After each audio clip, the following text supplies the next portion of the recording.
sequência, teremos a apresentação que cuidará do tema Fluxo de Processo Eletrônico. Está com a oportunidade o auditor do Tribunal de Contas do Estado de Santa Catarina, Wallace da Silva Pereira. Pessoal, eu vou começar a apresentação, a explanação em relação ao nosso fluxo de processo eletrônico. Muitos colegas aqui já apresentaram e já possuem processo eletrônico dos seus respectivos tribunais. Então, o objetivo da nossa apresentação, na verdade, é fazer com que uma ferramenta que nós desenvolvemos lá a partir de 2014 apresentava para nós a necessidade de um mapeamento correto de todos os procedimentos dentro do tribunal. O objetivo da ferramenta, então, que denomina-se FPE, tem como nós classificarmos todos os tipos de documento que tramitam, desde a parte de instrução, Ministério Público e a própria deliberação do processo, bem como identificando as regras que esses processos tramitam entre esses determinados setores. Tivemos, desde o advento do início do nosso processo eletrônico, mesmo com o processo eletrônico, identificadas tramitações errôneas, canalizações de processos, morosidade, né? E onde a celeridade processual deveria estar vindo junto com a digitalização, né? A virtualização dos atos. E isso não aconteceu. Então nós buscamos na metodologia do BPM justamente isso.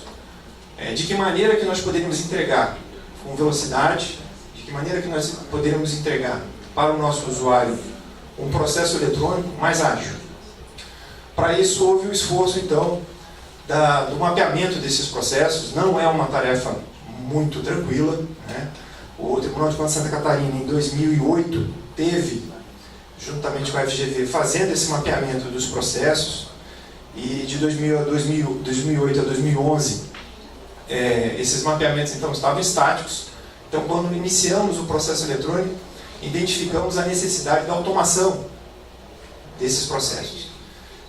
Bom, enquanto o DataShow não vem, nós vamos bater um papo aqui sobre BPM.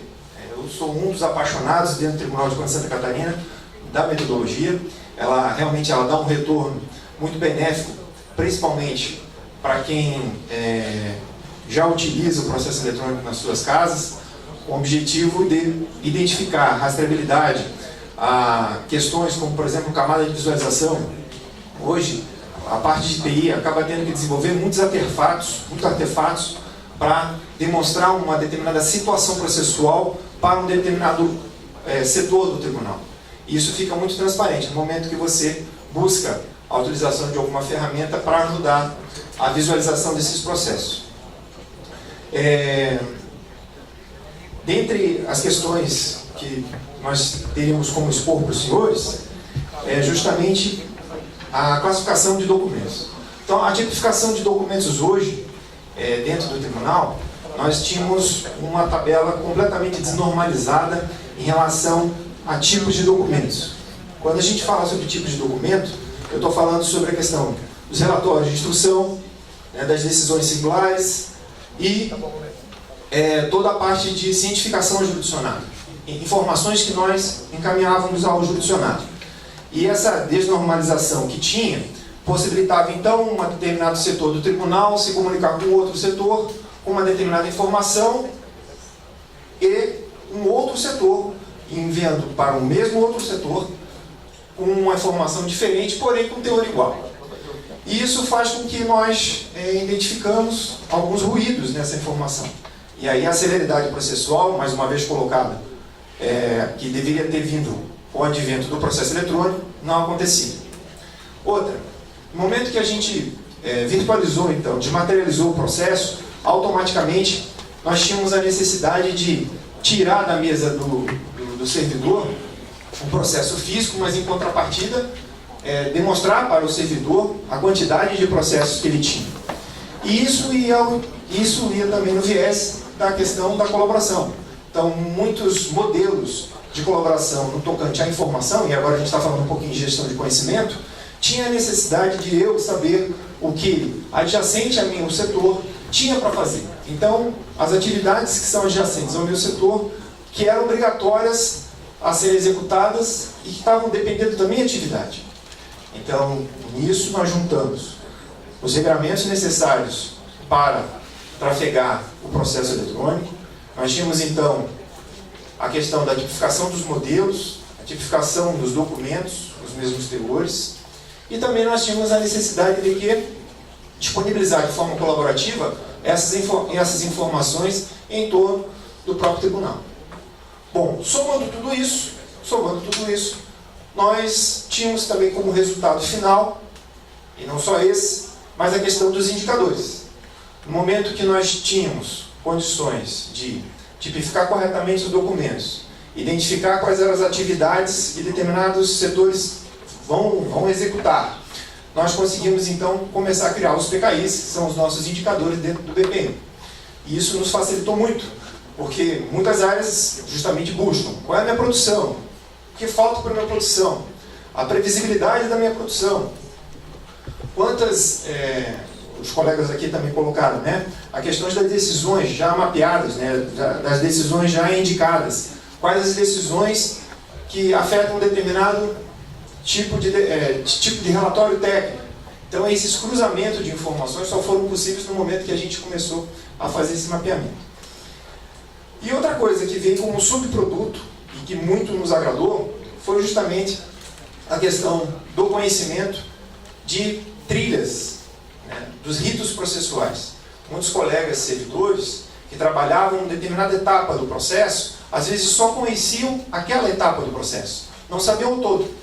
E no momento que nós começamos a mapear os processos dentro do Tribunal de Contas, dos ritos de todos os tipos de processo, nós identificamos então um maior conhecimento dessa informação. E isso ajudou a identificar, inclusive, logísticas que antes nós não tínhamos. Então, a racionalização dos processos foi dada de forma gratuita. Então, no momento que um determinado setor visualizava que aquela informação passava pela área dele, ele se questionava, mas para que passa por aqui? Qual é a necessidade efetivamente de passagem aqui? Então, muitas das vezes, as nossas casas começam a utilizar o processo eletrônico, mas ainda enraizadas no pensamento do processo físico. E aí, de novo, nós não trazemos a celeridade processual necessária. Então, um apaixonado pela área, o BPM só trouxe alegria para nós nesse sentido. Obviamente que a atividade é árdua, porque o momento que um determinado setor do tribunal já trabalha há mais de 50 anos com papel e classifica aquela informação da mesma forma, obviamente que quebrar esse paradigma não é fácil. Outra quebra de paradigma interessante, e o Data Show com fome, né? Outra quebra de paradigma importante. As ferramentas atuais, de algumas casas nossas, também possuem de forma fixa alguns itens de menus onde nós executamos determinadas atividades para a movimentação do processo ou não, para a movimentação do documento ou não. A aquisição de uma determinada ação dentro de um software, ela é feita com base no que eu quero, na vontade que eu quero. Houve uma quebra também disso. Por quê? Sem olhar o desejo do nosso usuário, seja em qualquer instância que esteja, o objetivo inicial foi identificar para que o nosso usuário saiba o seguinte: o que eu tenho para fazer agora? Qual é a minha atividade? Então, esse processo, esse rito, ele abre essas oportunidades para eu fazer, essas oportunidades de atividade. Então, evitando também que eu viesse a disparar atividades de forma errônea e que não trouxesse a celeridade necessária. Então, isso foi também uma forma que, no momento que o sistema passou a ser orientado a processos e não a eventos, isso também traz maior celeridade. A ponto de nós eliminarmos, e algumas casas já eliminaram isso, né? Nós copiamos aqui o termo responsabilidade por agir do TCU. Na época eu fiz um contato com o Ranieri não está aqui, né? E em 2014, justamente com o objetivo de identificar qual era o instrumento legal que nós tínhamos para que nós conseguíssemos derrubar a questão da tramitação do processo. Porque mesmo eletrônico, existia a necessidade lá, em Santa Catarina, de fazermos uma tramitação eletrônica. Quer dizer, todos os processos que porventura estão do setor A para o setor B, iriam ser gerados uma guia, mesmo que eletrônica, acoplando esses processos. no outro lado, iria então ser recepcionado pelo esse outro setor, recepcionando aquela guia. Bom, nós identificamos então que, poxa, a partir do momento que eu desempenho uma determinada atividade naquele processo e assino eletronicamente, a minha responsabilidade passou agora para uma outra atividade, para uma outra área. E foi nisso que nós conseguimos através da resolução 126/2015, derrubar essa necessidade. Então, foi muito importante para nós, no tocante a processo eletrônico, ir de mão dadas com uma metodologia dessa. E na época, nós estamos falando de 2011, nós não tínhamos tanto acesso a ferramentas que nos possibilitassem, então, a aquisição e a automação dos processos de negócio. E aí tínhamos um desafio, então. Nós tínhamos uma necessidade de buscar algumas ferramentas que já estavam no ar, porém, buscar algumas disciplinas dessa metodologia e desenvolver em casa uma ferramenta BPMS. E aí, a partir de 2013, 2014, nós conseguimos juntar um arcabouço de informações necessárias para que efetivamente a gente disponibilizasse essa ferramenta. E aí nasceu então o FPI. Uma pena, mas enfim. O FPI então é uma ferramenta, depois a gente pode disponibilizar a própria apresentação para o pessoal daqui da escola, para depois os colegas consumirem. Mas o FPI então hoje é uma ferramenta que me possibilita então mapear todos os processos. Eu crio as atividades, eu crio as ações, eu tipifico os meus documentos, eu defino as regras, eu crio a camada de visão, né? No tocante à camada de visão, eu não tenho muita noção tocante a coisa, né? E a primeira vez que meu diretor viu lá os meus dashboards, que é a nossa visão de mesa de trabalho, que a gente começou a falar em diagrama de atividades, né? Ele falou assim: Wallace, você não entende cor. Aí entramos em contato com a nossa área de comunicação. Nossa área de comunicação então identificou algumas cores vinculadas a determinadas situações e atividades de processo. Isso abrilhantou mais ainda a ferramenta. E, por último, também não menos importante, a questão do fluxo processual, né? Quer dizer, saber identificar com clareza, uma ferramenta visual, quais os procedimentos que já foram realizados naquele processo e quais processos e quais atividades que ainda serão realizadas, que poderão, através de uma previsibilidade, também nos dá uma segurança em identificar quais as atividades vão ser executadas, por quais áreas vão ser executadas e de que maneira que vão ser executadas, né? Então, basicamente, o que nós teríamos que falar, obviamente eu ia me ater um pouquinho mais no tocante à apresentação. Infelizmente, realmente, o Data Show foi almoçar sem a gente.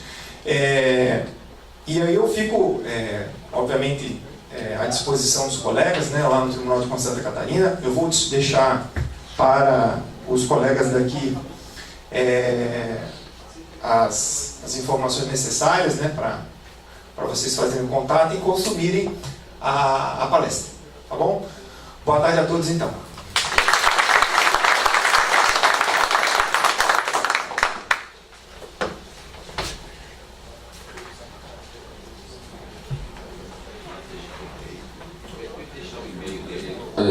Senhor Wallace, estão pedindo para o senhor deixar o e-mail. Soletra o e-mail.